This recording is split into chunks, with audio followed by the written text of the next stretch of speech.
এগুলো আমি ঘরে কেচে নিই, কেচে পালিশ করে নিই। এটাও তাই, এটা পালিশ করতে দিয়েছিলাম। আর এই সাদা শাড়িটা দিয়েছিলাম নন্দিকে কাস্টে। এটা অনেক দিন, প্রায় অনেক হয়ে গেল, 2008 সালে না 10 সালে এটা আমি কিনেছিলাম। মানে অনেক দিনেরই শাড়ি এটা।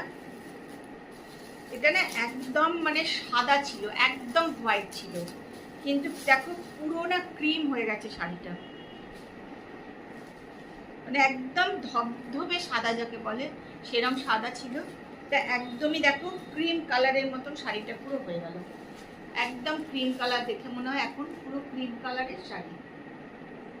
তাই জন্য আমি একটু লন্ড্রিতে দিয়েছিলাম, এটা যে কাচলে হয়তো খানিকটা ঠিক হবে, কিন্তু দেখলাম যে না, ঠিক হলো না। ওই একদমই ক্রিম কালারের শাড়ির মতন হয়ে গেছে।